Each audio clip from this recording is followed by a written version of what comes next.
Permit me, please, before I speak on the airport terminal building and the airport generally, for me to say a few things in a summary way about the natural disaster which has befallen us and our recovery effort.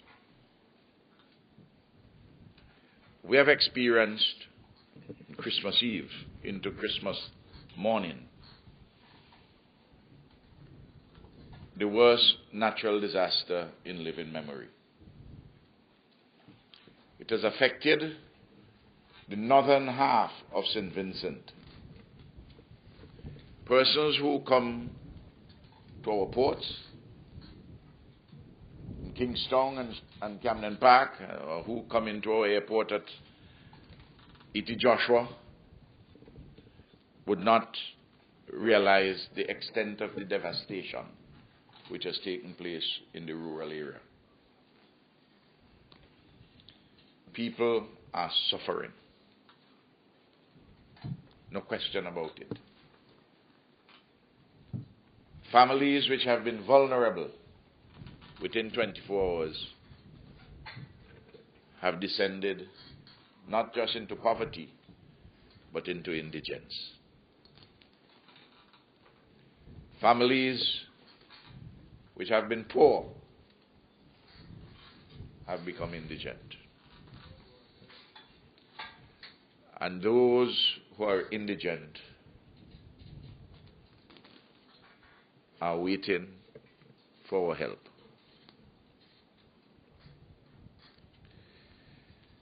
Our first task is to take care of people's immediate needs.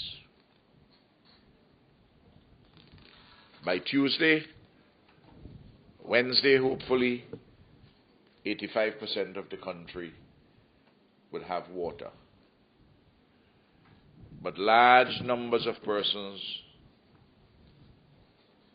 who got up this morning had no water to drink or to bathe it. Normal bodily functions which we take for granted in terms of waste disposal,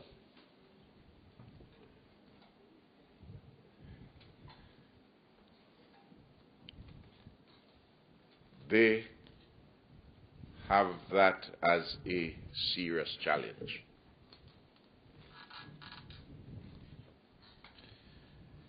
So I want us all to remember that as we go about our work. Over 300 persons are homeless.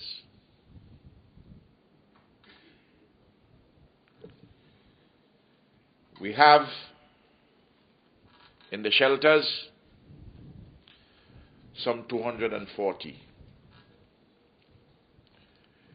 But the numbers of persons who are living in accommodation, which accommodation is wholly unsatisfactory,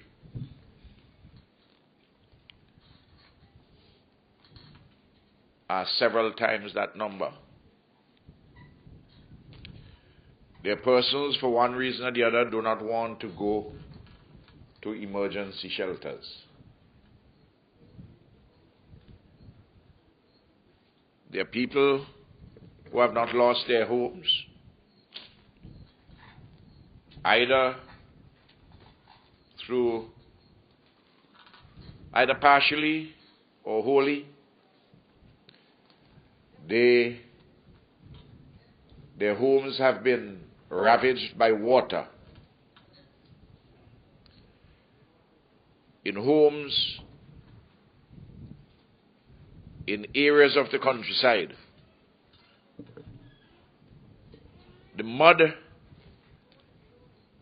has been cleaned, and some people are sleeping on cardboard.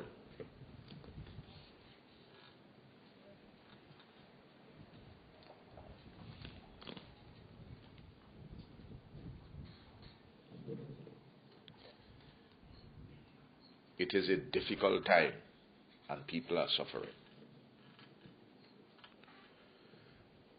So we have two St. Vincent and the Grenadines. One, which is normal,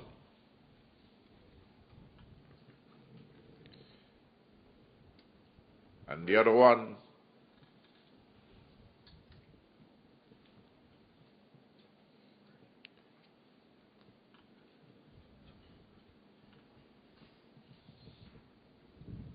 which is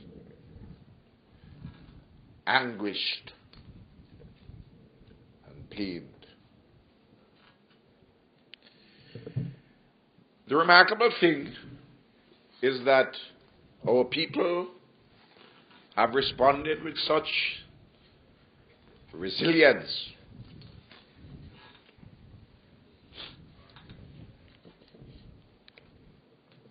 and stoicism. The sharing which has taken place is extensive and commendable.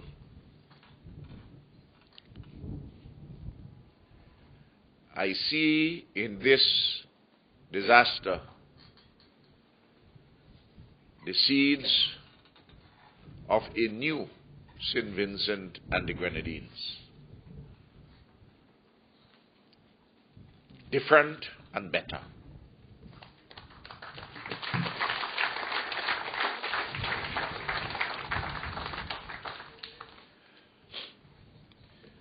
We must keep our focus.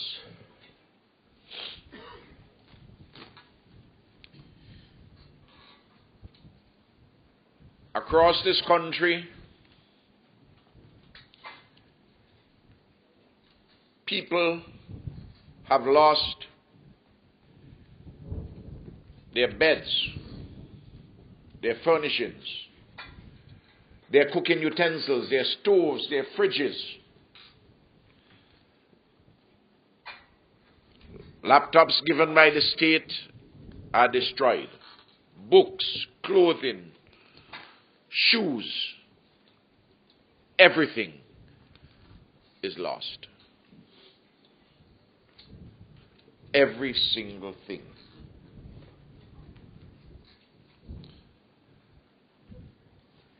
I am not talking yet about the physical infrastructure.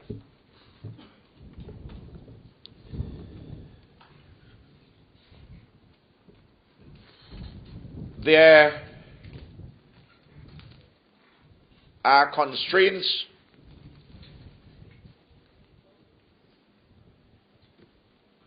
of the institutional machinery which we have inherited from colonialism.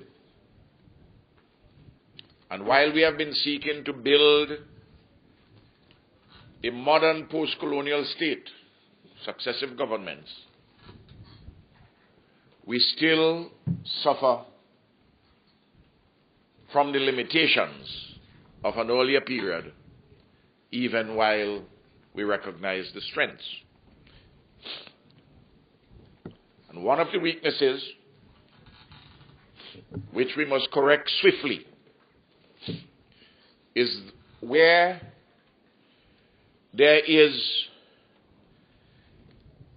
too rigid a demarcation between the functions of various agencies and institutions of government.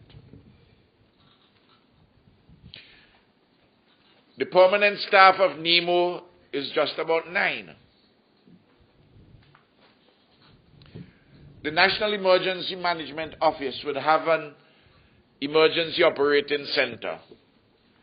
But NEMO consists of all the agencies of government mobilized for the task of reconstruction.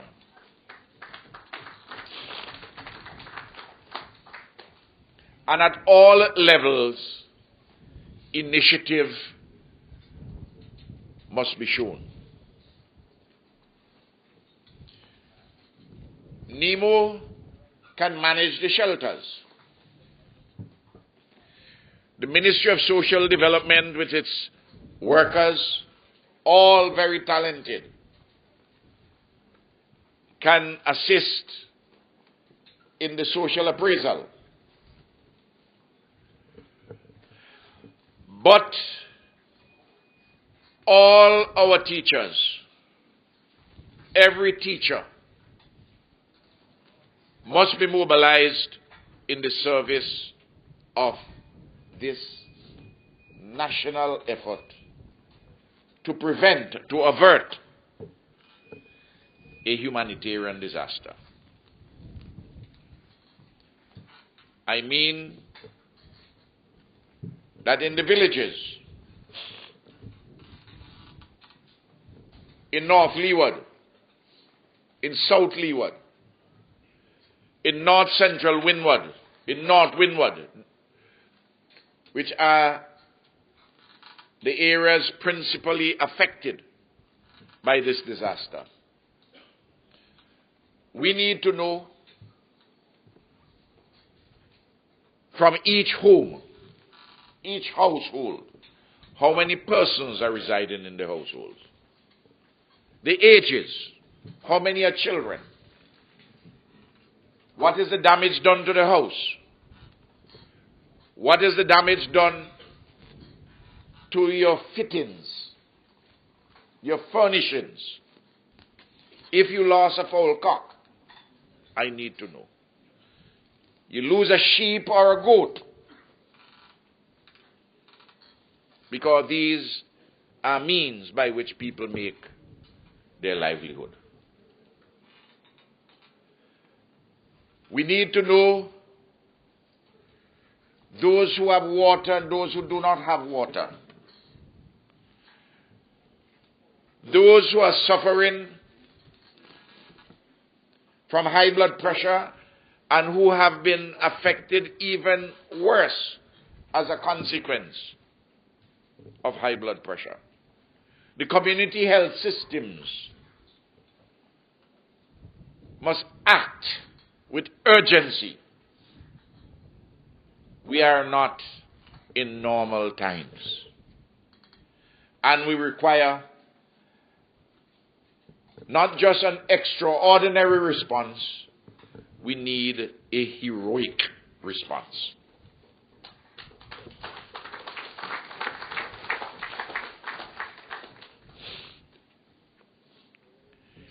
Now, we have declared a level 2 disaster.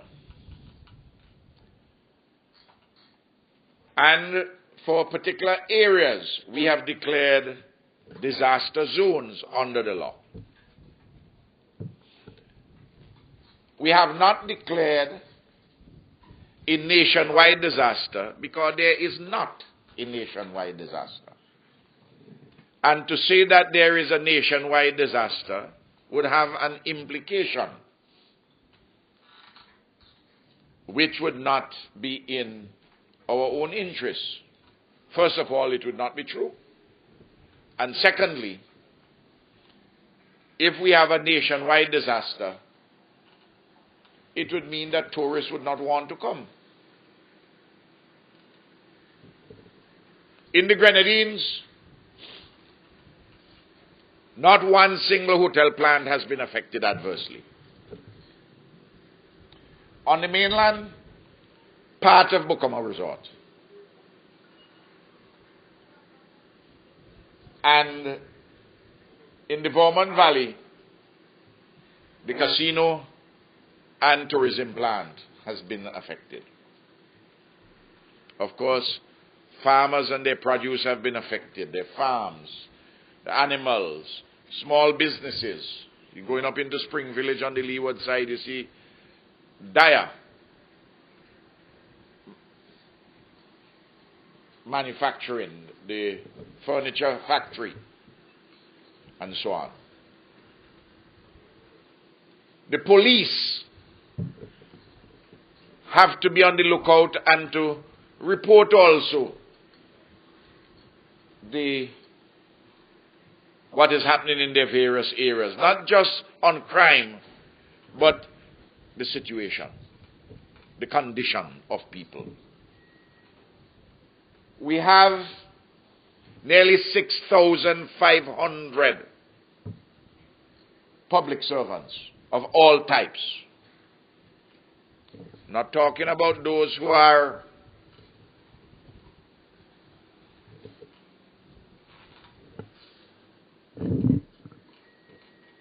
not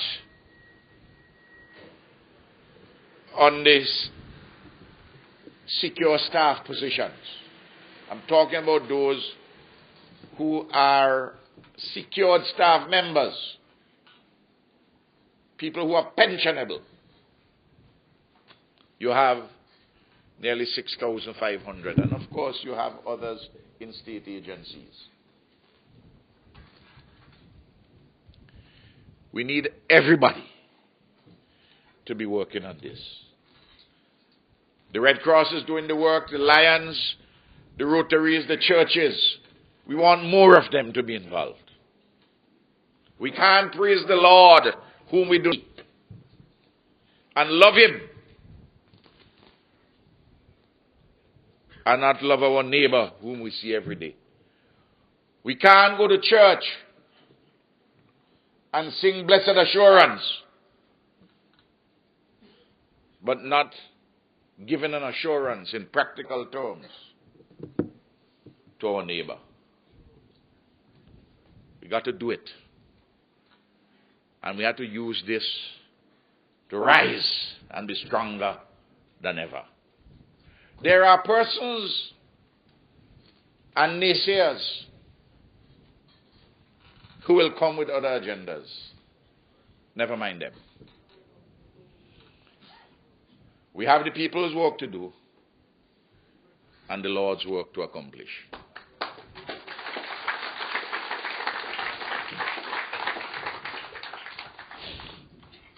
I want to thank my CARICOM colleagues who have all expressed their solidarity. And some have already been very tangible. The government of Trinidad and Tobago, for instance, the Prime Minister sent a special envoy, Rear Admiral Kelshall, whose mom actually was born in Kingston. She's a Dyer, D-Y-E-R. A vessel is coming up with, it's here already, Michael, yes, with food and other supplies. The helicopter assisted in dropping water on 2 occasions in Fancy.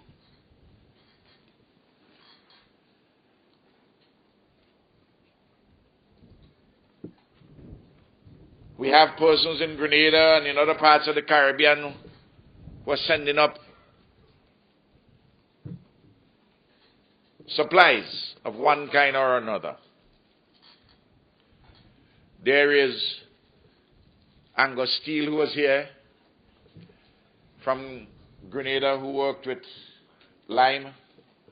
It's coordinated. I think it's 35,000 gallons of water.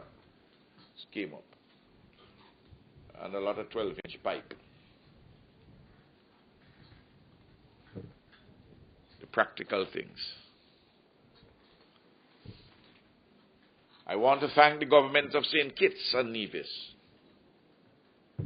who sent, it's a poor country, who already sent $1 million to us to help us.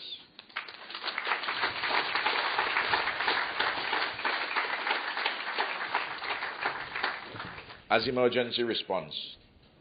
The government of the Republic of China and Taiwan is delivering the immediate emergency check of $200,000 tomorrow.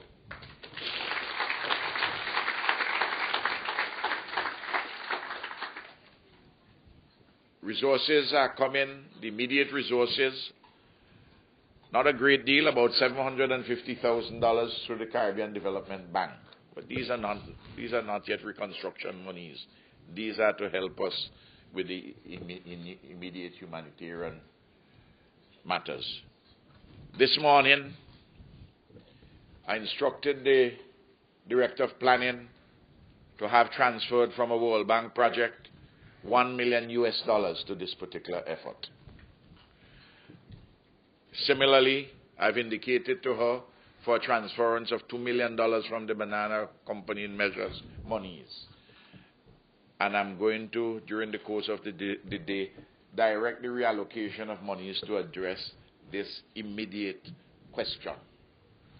On Saturday, I met with all the contractors and all the financiers locally, contractors from the region too. And this morning I contacted Derry Williams at the NCB. He's having a meeting with them at 11 o'clock at the Bank of St. Vincent and the Grenadines, with all of those, and the contractors also met. And we want, I can't wait on the World Bank. I can't wait on the European Union. I can't wait on the Caribbean Development Bank. Because worthy projects in which they are involved with us, from Thomas and the April floods in 2011, we are now beginning to spend those monies. I can't wait 2 years and 3 years. We have to do some things in more creative ways. I have been reflecting on what has happened.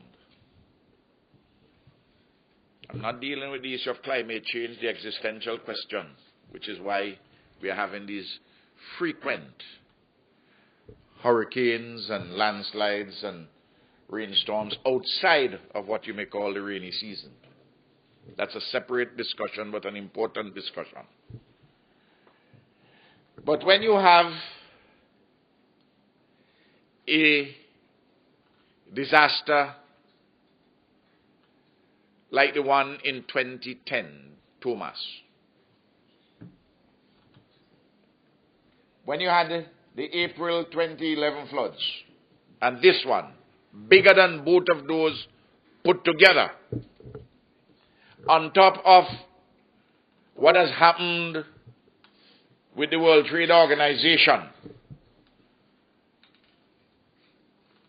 and the challenges to our preferential market in the United Kingdom for bananas, reducing those preferences to near zero, and CLICO and BICO, and the world economic crisis, which is continuing. I know that a lot of our people feel weary. You feel tired. But you can't give up. We have to renew ourselves like eagles. We have to hold each other's hand in partnership. Hold each other in going forward. We have weathered the difficulties in the past and emerged triumphant. We will do so again with God's blessings.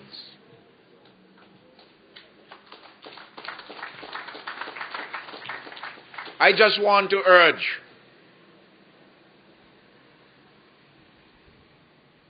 that those who are going about saying that God is punishing St. Vincent, they're punishing St. Lucia, he's punishing St. Lucia too, and Dominica, and Mexico and Brazil and Canada, and Britain and the Philippines, all at one at the same time. And for those who say Israel's fault, I'm so powerful that I'm affecting the weather systems in all of those countries.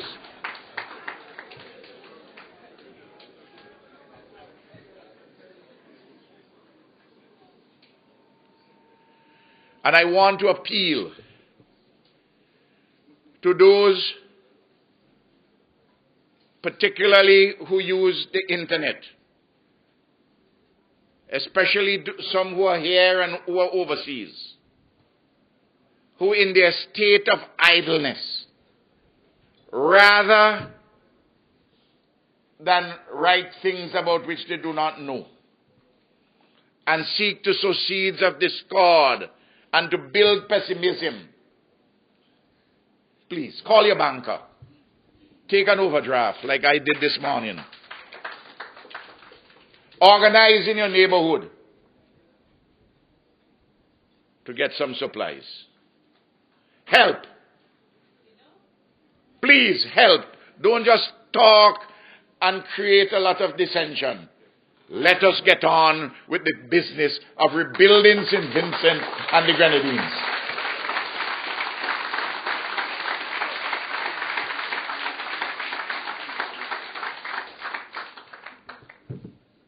I think I have said enough on this matter. But remember, in summary form, we have a terrible natural disaster and people are suffering. Secondly, we have enough personnel in the state agencies and in the civil society organizations. I just want everybody to stop thinking in compartmentalized terms. Social development and NEMO and the Ministry of Education and the Ministry of Health, they're all one. You were never designed to have walls of separation and therefore a suicide pact.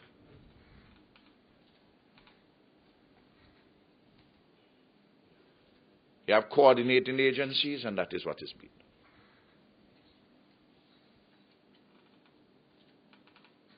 Thirdly, we have an immediate problem for dealing with people's immediate needs, and we have also the major problem of rehabilitation and reconstruction, which would take hundreds of millions of dollars with the road network and the bridges. That we have friends regionally and internationally, and we have to mobilize them, and we are mobilizing them. We do not have enough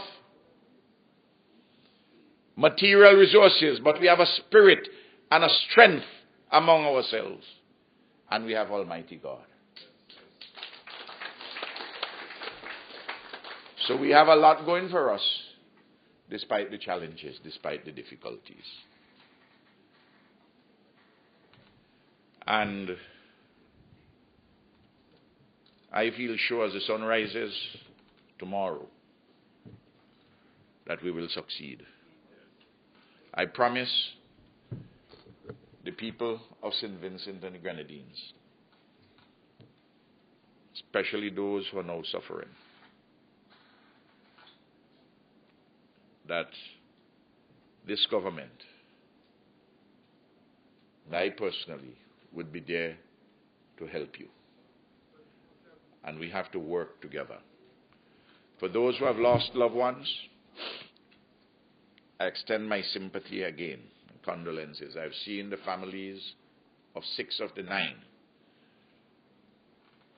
I hope between today and tomorrow to see the families of the other 3. I've given instructions to the Cabinet Secretary that all persons who have died during the storm would be buried at the expense of the state.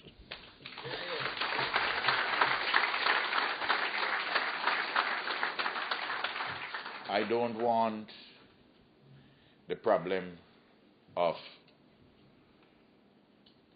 the pain and suffering of the death to be added to that, the cost of a funeral. So we ease that burden. And I say to them, prayer helps. God does not give us more than we can bear.